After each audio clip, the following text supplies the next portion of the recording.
Mario Kart, probably one of the most successful Nintendo series in recent years, even though the entry for the Switch was just a port of the Wii U entry.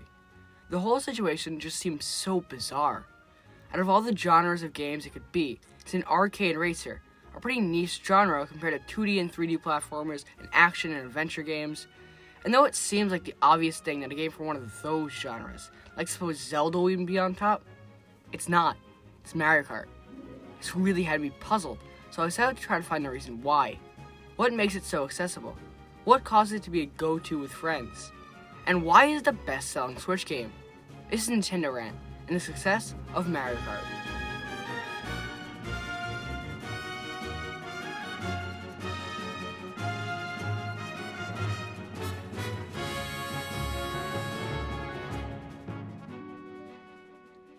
If we want to figure out why the series is so big today, we have to look back to its first entry, Super Mario Kart.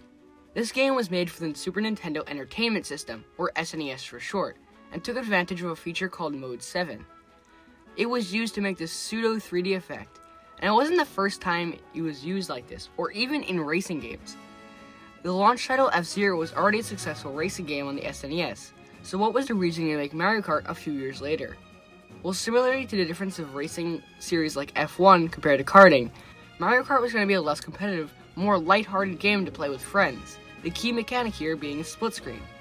Originally though, early in development, Mario Kart was going to be like F-Zero, fast and competitive, but because split screen was doubly intensive to render than a single screen, the map's going to have long straights to convey a sense of speed like it did in F-Zero. Instead they would be compact, causing this fast racing gameplay to be compromised. Someone on the team suggested they race in slower karts to fit the compact maps better. So the focus shifted onto karts. They even took a trip to their local karting track to get a better feel how the karts acted. So they continued making progress on focusing on accurate physics, but they realized that the joy of overtaking someone or passing someone on the track was better than the realism of driving karts. So once again, the focus shifted to suit values to make it easier to overtake, and they added items to further aid overtaking. So after all of this, the final product was a game that focused on multiplayer, but sacrificed a bit of realism for closer competition, which meant that it was easier for someone new to the game to win. Right from the first game, one could see the direction of the series in the games to come, but at the moment, Super Mario Kart was still very reliant on skill, and the key property of accessibility would need to be further refined in the future to really utilize this pick up and win effect to the full extent. So now that we covered its roots, let's come back to present day. Nintendo's primary console is the Switch, which has been a massive success. Nintendo has one of the biggest bounce backs from the Wii U doing so poorly with the Switch. Nintendo is selling Switches like crazy, so what game is doing the best then? Of course you know it's Mario Kart. So what big new game did they make, redefining the series in the same way Mario Odyssey or Breath of the Wild did for theirs? They finished Mario Kart 8. They took Mario Kart 8 for the Wii U, just added minor improvements like a double item slot, a few more characters, and they also finished Battle Mode. This is the ultimate game in the series. It's just a bit weird that they fixed the last game and didn't make a new one in this age of innovation, seen with other big series of Nintendo. The more you think about it, the more it makes sense though, because Mario Kart 8 was a great game, just did not get the sales it deserved.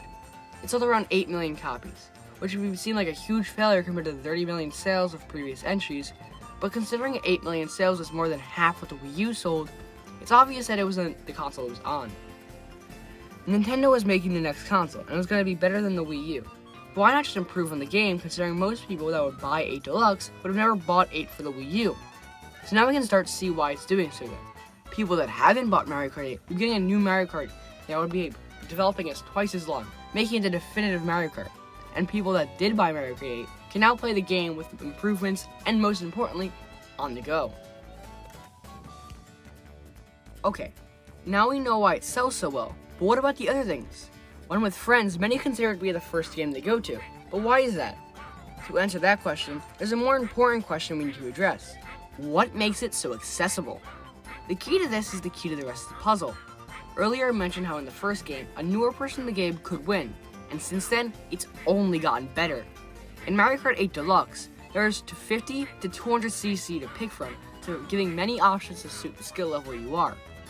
Also, there's even assists like smart steering and smart acceleration, so the car will basically drive itself. Also, the main one, the items.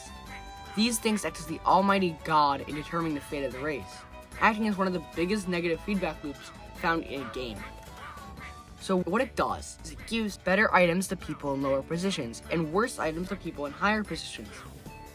After all this, you might be thinking, if there's a way to make the stuff this easy, wouldn't the races basically be all luck? Well, my friend, this is where Mario Kart really shines.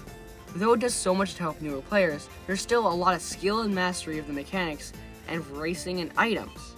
So yeah, in the lobby of new players will basically be luck who wins, but there's so much skill to be found in this game. It's friendly towards new players, but still fun to get good at. So let's review what we learned.